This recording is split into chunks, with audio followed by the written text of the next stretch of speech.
Officiel. Abonnez-vous massivement. C'est au délivré Batundegeni. So tel ba vie ande ko na biso Mike. Et c'est la délivrance. Ko bon de la poni. Na ko tu motema malamu na bisa luka délivrance.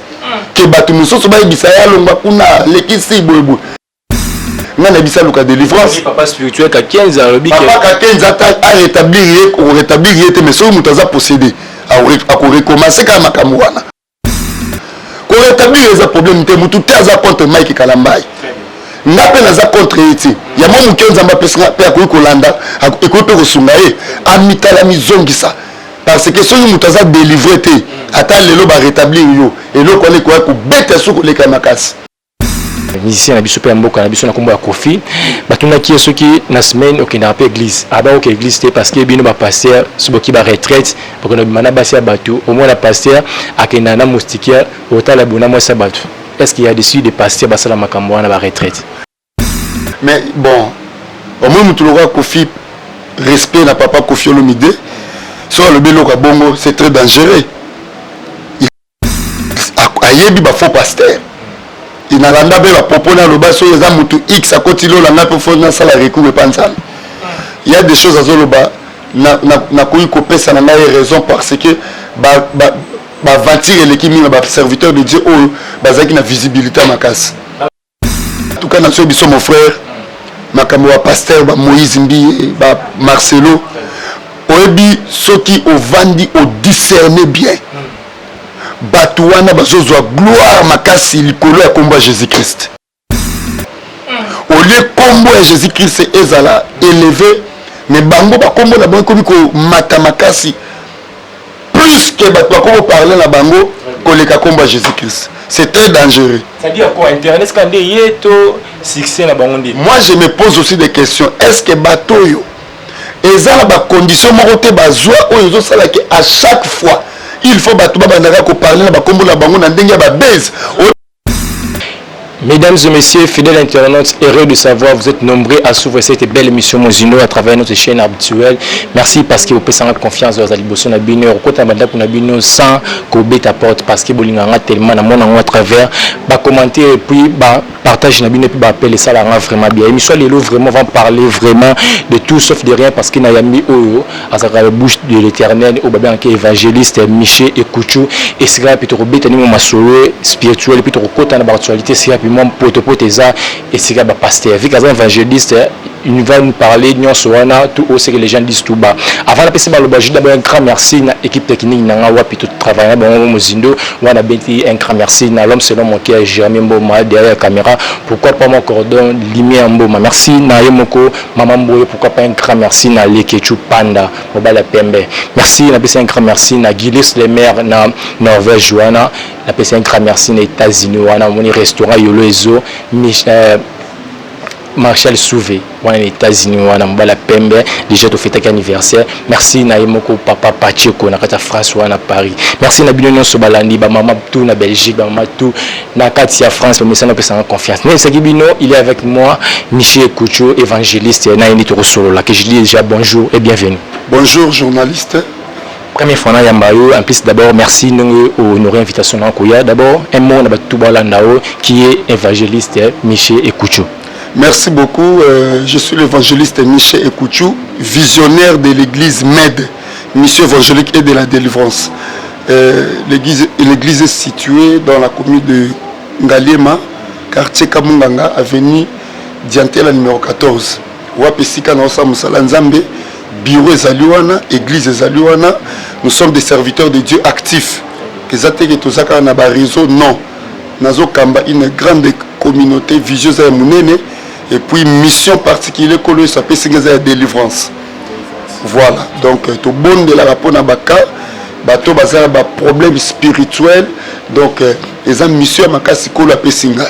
Avant de na kate vraiment mozindo ya ma mission d'abord petite histoire na yo parce que au botani maman pasteur té comment il pasteur d'abord parce que au Kamba une grande communauté de Ocholoba.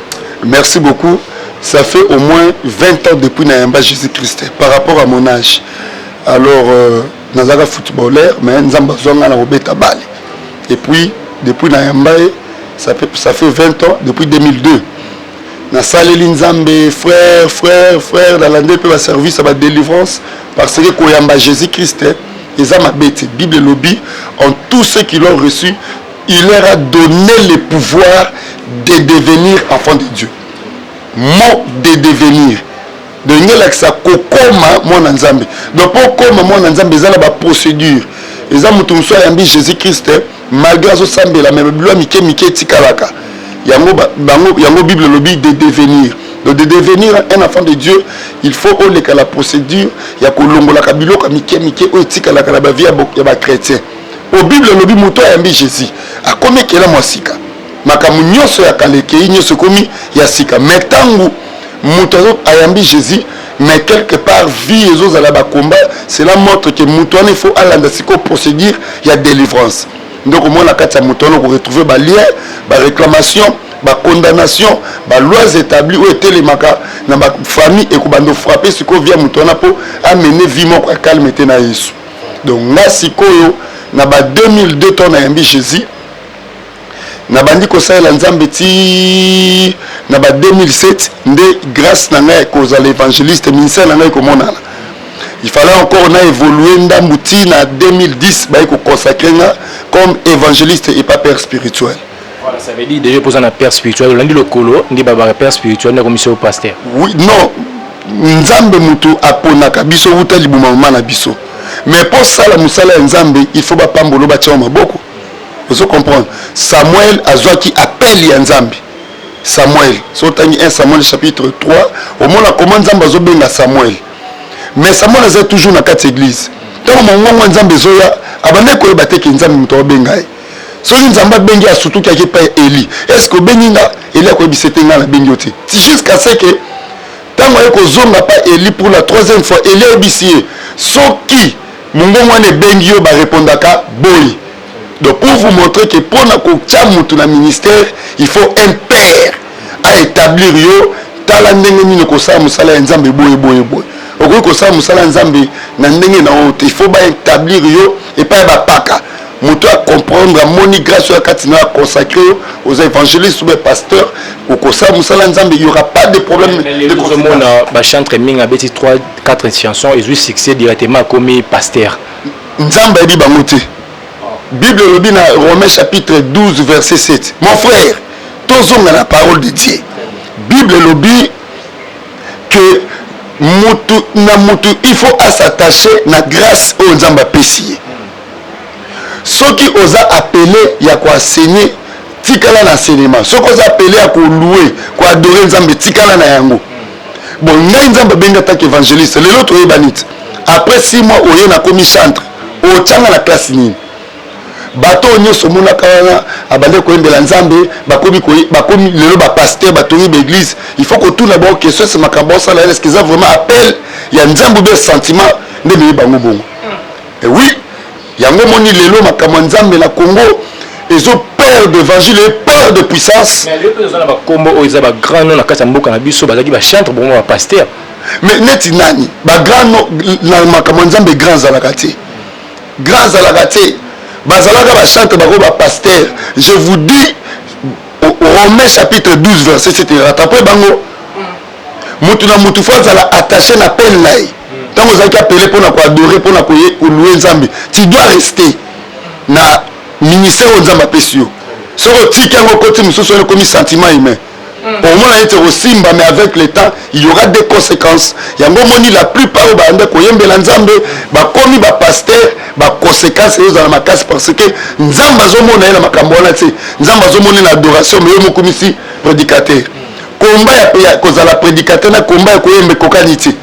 Yango zo mona bato wana bazo commettre ba forfait ba erreur parce que combat eloko ba ke komi kotsa ba benga maki na mission na ngoti c'est on va vivre lelo eza ba conséquences eza conséquences eza lelo adoration la Congo ekufi na la oyembela Nzambe biso to hotel to benga nani aya ko adorer bo muto to benga aya ko adorer pas à l'église ozomona sika pe bato bimi na volonté Nzambe c'est ça toza na temps moko toza na temps de la fin ozo talisa ba signe ko le salobaki même histoire ya Jonas et ko interpeller biso soki nzamba tindio na Ninive yoko kene Tarsis te Jonas nzamba tindaki na Ninive mboke kotaki na masumu bat bakomi mabe bat batombokeli nzambe Jonas abimi na directive nzambe akena sentiment na wapi na Tarsis. On monite tous les serviteurs de Dieu azaka chantre abimi na koyemba asa l'église ba osuka lokwa Jonas bomba oyo alaki ni alaki mututé papa na alaki pasteur papa na kufi papa ni akoli atikeli église yango to benga indulgence parentale na quatre évangile ozomona il y aura des conséquences il y aura Nathalie Sao surtout zombi na Bible toujours Élie le sacrificateur azalaka na bana na mibale ya mibali bana na bande ko sa musala nzambe na kati ya sacrifice na kati ya église mais bana wana musani bandozwa babande ko sakana na babiloko ya biloko ya nzambe ba sacrifice babiloko ba principaux sacrificateurs ba ko lia ba nyama bango bande ko sakana biloko wana ezaki consacré na ba sacrificateur olé Eli sacrificateur agangela bana nene mabe bazo sala ye akoka koloba ngote mais suka to kanda nzambe yaki nzambe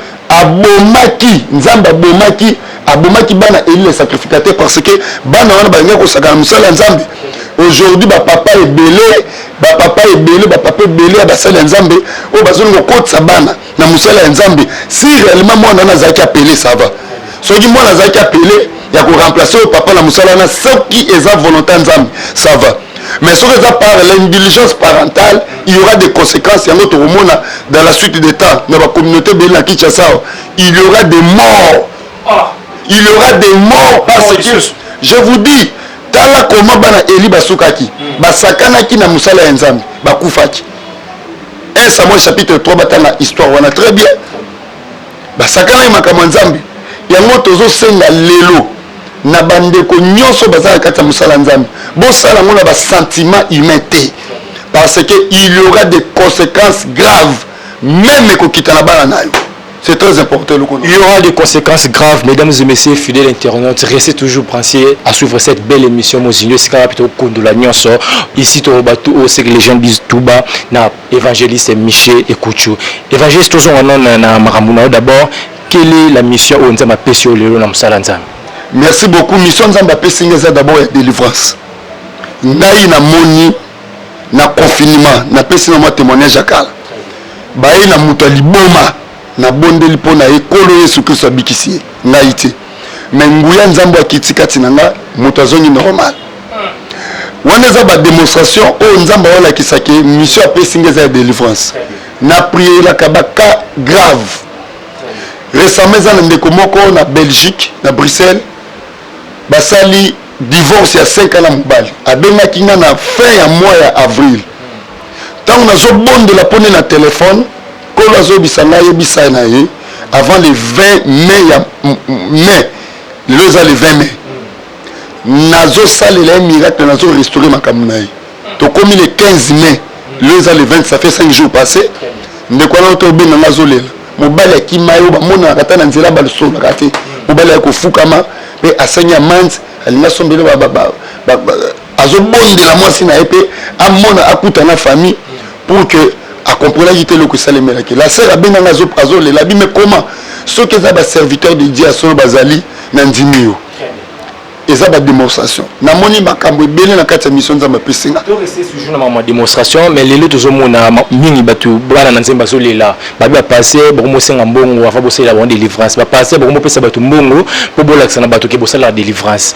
Michel Kouchou ni ko loba na batu bazo passer bon. En tout cas bana nzambe fo ba yeba ke différence ezali na ba obasela ka nzambe na osela ka iti lelo sikoyo tozomona ba faux pasteur bazobima eloko liboso o remarquer mosala nzambe obengi ye soka bandili kama mbongo kata téléphone na sengi na ofuka matala ndako no bondela esibino pouvoir aller partout dans le monde évangéliser chasser les démons guérir les malades ressusciter les morts purifier les lépreux je vous ai donné gratuit donner aussi gratuitement grâce ya nzambe zaka ofeli mais ça pratiquement possible mo sala nzambe o banosenga mutu mbongo avant prier pour naï wana komi kindoki wa ba magicien o ba koti na ba réseau a pour na ko troubler ba nzambe jamais même ngani na zao o benga pour na kana na obonde la nzamba osala mais soko za na besoin au soutenir musala nzambe nde to luka ba kiti to compléter ba nde bazotonda to luka ba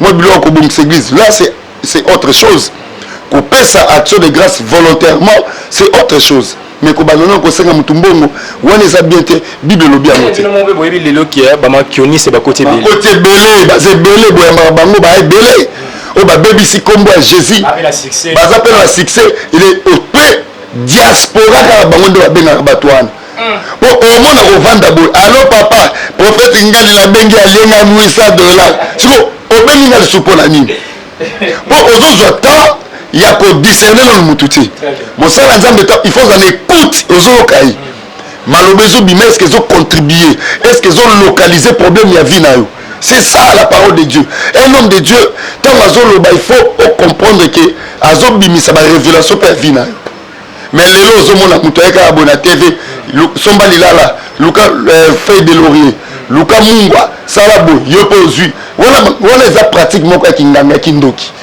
ba koti déjà na temps o ebele basala nzambe te baza ba magicien so batabongo so kuta na ye ako escroquer yo biso ne to ko zo ba charge wana tant au mona ke évangéliste azolo ba makambo ya nzambe na ndenge ya solo obengi obandi kolela balenga 2000 mission na délivrance mbatu mingi makambo banda kala ke mboka na biso bonga raté est-ce que depuis ko yela hote au sens ba passer à bosser la mboka na biso délivrance le problème c'est quoi mboka na biso trop na bondoke vandi makasi yango peut zongi maintenant na mission na message nzamba pesi na tous ces derniers temps to ko kotanga rapidement na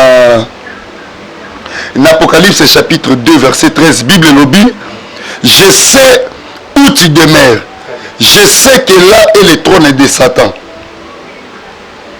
Bible lobi boy tu retiens mon nom et tu n'as pas régné ma foi mais au jour d'Antipas mon témoin fidèle qui a été mis à mort chez vous là où Satan a sa demeure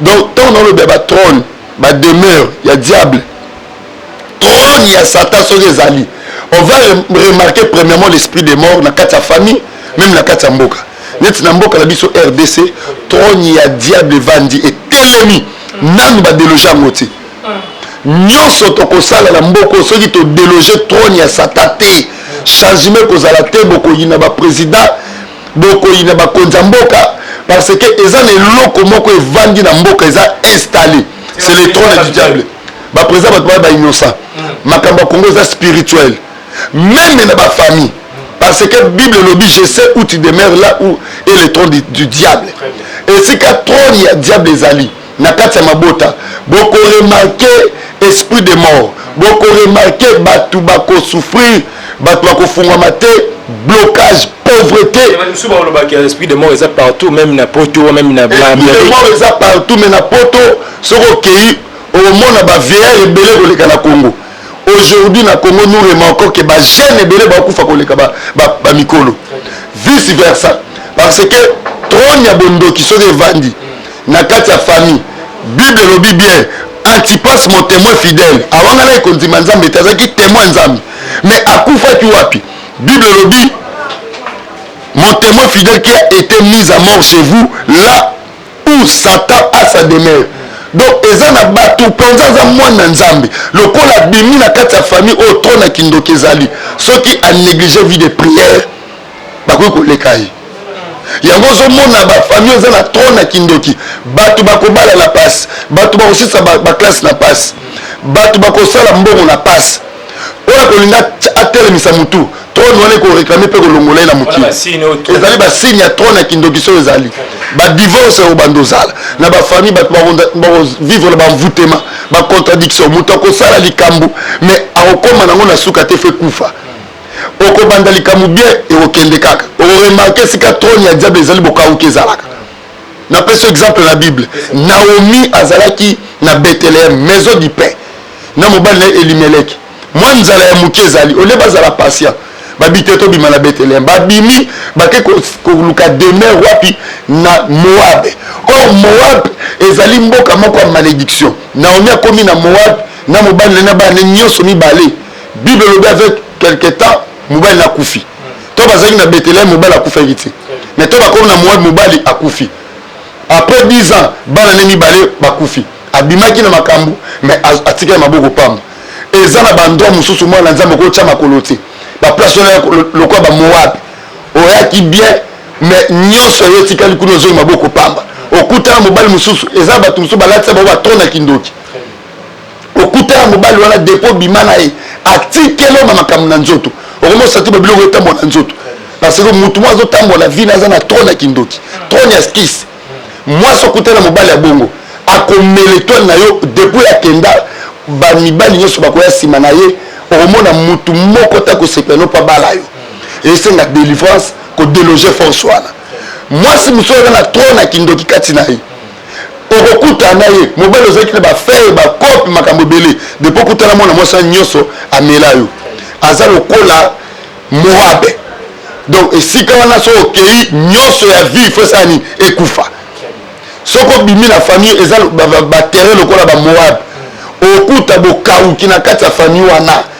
Ato bimo kende Europe bokauki kolando kuna parce que na makila na wana racine ya 50% kindokezali. Juste au moins, ça les 10 ans, 20 ans, quand même l'église, mais nous sommes le signe, ils ont la carte vina, et l'on y a quoi ça. Mais la carte église, ceux qui passent, on a la grâce, c'était à bon de la peau, il faut allouer moto, nous avons signé la ngoloa de délivrance. Pour la bon de la peau, ce n'est pas n'importe quel serviteur de Dieu. À quoi parler ma cambou, il y a délivrance, n'a pas précision. Non, ngoloa que c'est ni. Tous les 5 ministères de Ephésiens 4, 11 et lobby. Pasteur, prophète, évangéliste, docteur, apôtre. Mais il faut qu'on ait dont il y a Saint-Esprit, tous les 9. Tous les droit prophétie, tous les droit parler à langue, tous les droit parole de connaissance, discernement des esprits, interprétation des langues, don de puissance, don de guérison, don de miracles. Vous comprenez? Il y a 9 dons. Alors, au qui cause la évangéliste, mais Saint-Esprit épais sur deux la prophétie netinga la doit prophétie na doit parole de connaissance na discernement des esprits pour accompagner mission on ça la pour na combat Jésus-Christ. So muto obenga ngai a expliquer na soki nzamba tali singa likamne na ko détailler yango to landela ngo pe to pécher solution. Alors lelo oyo basala nzambe mingi makambo ba bwaka ba koti na futilité na ba besoin pe na ba posa la bango. Voilà, tu côté vraiment dans terrain où wapi et ce que benga to côté parce que vous êtes évangéliste au début sopi ba to belé ba dans le monde ba sécurité parce que ba bi poto côté pe nanga mona bino to zomona ba audio zobima to zomona ba sesta pe zobima d'abord votre côté ba question mususu et ça on a comment en tant que moni pasteur moni prophète mo ba vidéo ne bimi ba audio bimi makamo boye ça la pena ba na nzambe te et ça la d'abord comment d'abord mais et ça la pas si po biso ni so ba na nzambe tout ça musalamo na ko sepelate ko mona ba erreur ba ninga po lobi penga pe na mutu na ko pe osala erreur mais eloko ça kapasi bible lobi il faut tous un amour entre nous. Jésus-Christ a enseigné biso lobi aimez-vous les uns les autres. C'est ça la parole de Dieu. Mais lelo tant na mo ba erreur ba serviteur et ça passe po ozomona ba patia ba toza ba innocent. Il faut to préserver bango ba erreur na biso ebima kolingate ou affecter ngo œuvre nzambe pour jugement des serviteurs de Dieu cause la plus sévère que les cas fidèles. Maintenant on a bonga na osambe la mingi nzambe à soutenir ba serviteurs na ndenge ba o bazaya solo pour cause nos serviteurs de Dieu mais musu pas na nganga makotsa maka nzambe nzambe ko pesa erreur akoni ko pousser la ba asa commettre erreur pour pas comprendre ba ko généraliser ba kasakazane ti vrai mais oh et ça va confusion nzambe. Nzambe soutenir bango mais bino mo boza soutenir parce que to moni ba audio chobima à l'internet il y a passé na biso Moïse o eza pi baza contre Marcelo. Et l'on y a koloba na ba tout ba ki ba audio wana ba beti ma baku ba même pi masumu trop à travers makambo wana. En tout cas na so biso mon frère makambo wa pasteur ba Moïse mbi ba Marcelo oebi soki o vandi o discerner bien. Batouana bazozwa gloire makasi likolo ya kombo Jésus-Christ. Au lieu kombo ya Jésus-Christ ezala élevé mais bango ba kombo na bango ko mata makasi plus que bato ko parler na bango koleka komba Jésus-Christ. C'est très dangereux. C'est-à-dire quoi? Internet quand yeto succès na bango ndi. Moi je me pose aussi des questions. Est-ce que bateau yo ezala ba condition moko te bazwa oyo zo sala que à chaque fois il faut bato ba bandaka ko parler na ba kombo na bango na ndenge ba base. Obi que base ezala le monde de ténèbres. Obi so de tout ça la base. C'est le mot qu'on peut créer même base si on est tout ça l'émission. Mais cela ne vient pas de Dieu. Bato ba olobela yo. Au fait au plaire na bato mais au plaire na nzambe ti. Nazo conseiller na bato wana batika ko distraire peuple de Dieu. Batika peuple na nzambe kimia. Basala makambo na bango na bango. Bazongola kimia te o ezala kati ya mitema bana nzambe. Parce que nzambe est choquant. Comment distraire bana nzambe? Oui, bango nyonso wana tout au bosala et ko contribuer rien na peuple nzambe. Et ko bakisa rien na kondima peuple nzambe. Parce que nyonso bango sala ça n'a rien à voir na kati ya parole de Dieu. Ozomona audio ya nani Marcelo. Ata balobo na kati église et ko construire nini? Pourquoi ko garder ngo na ndenge na omogote?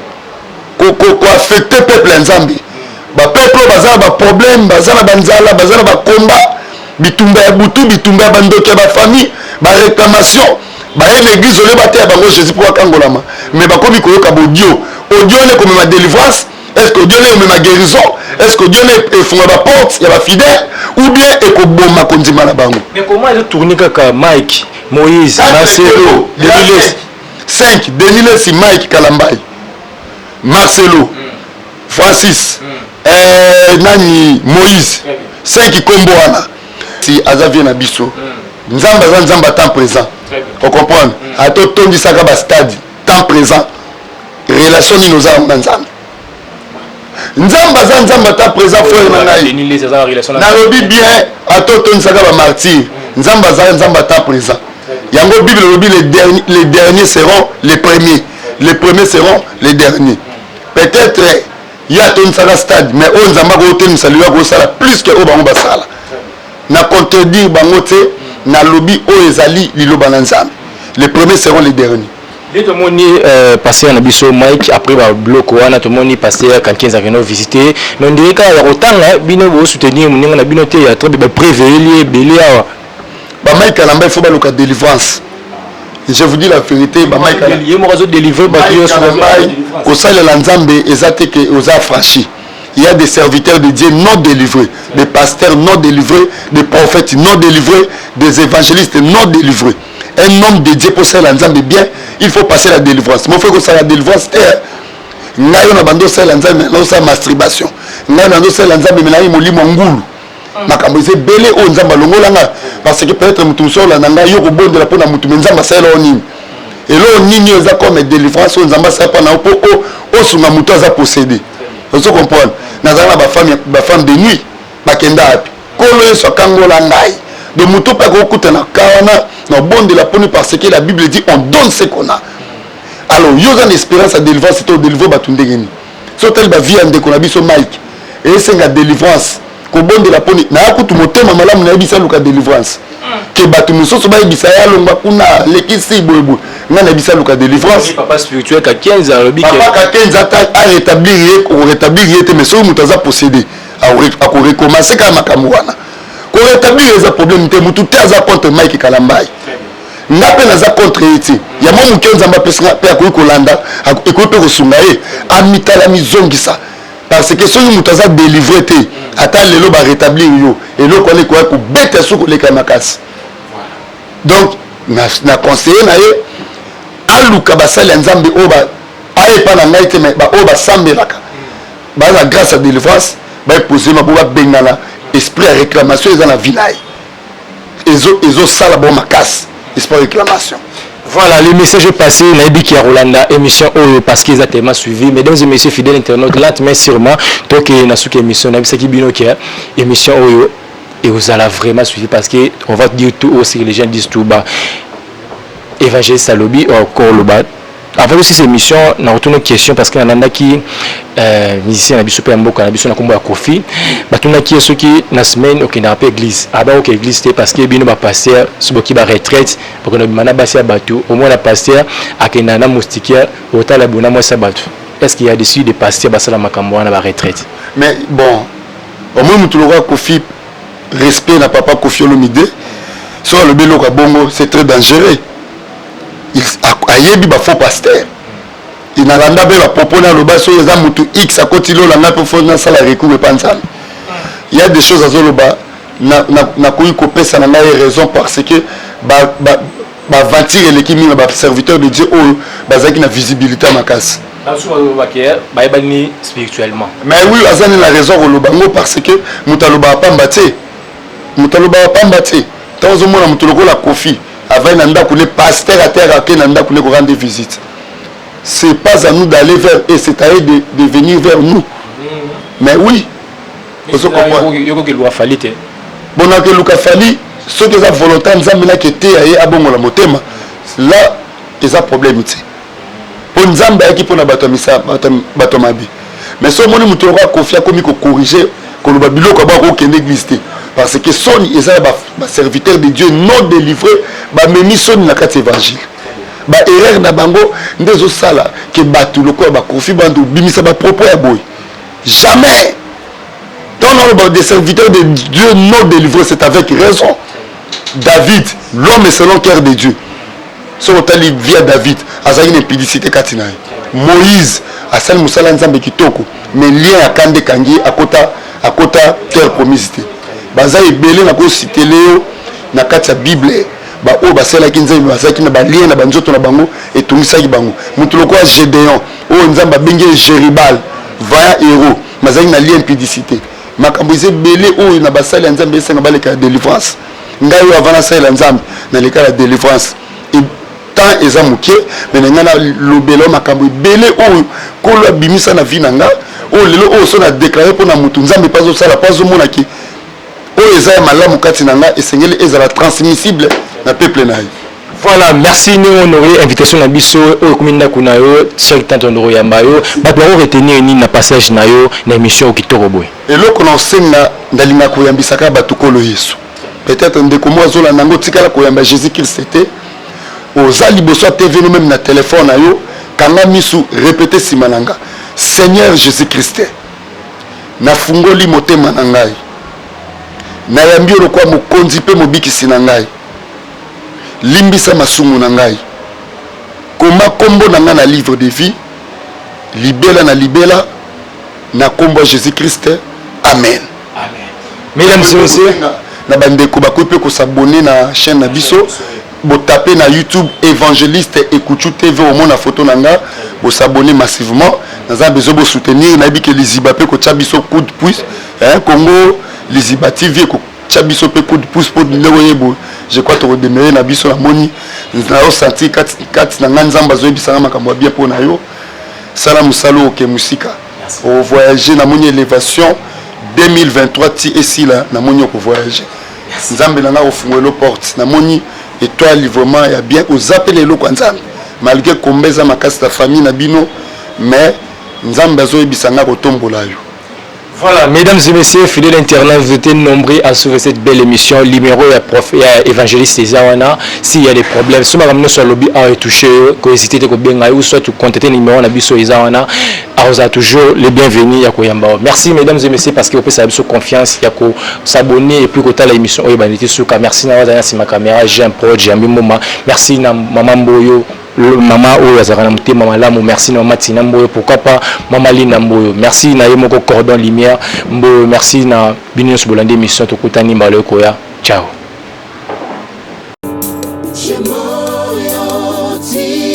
Officiel. Abonnez-vous.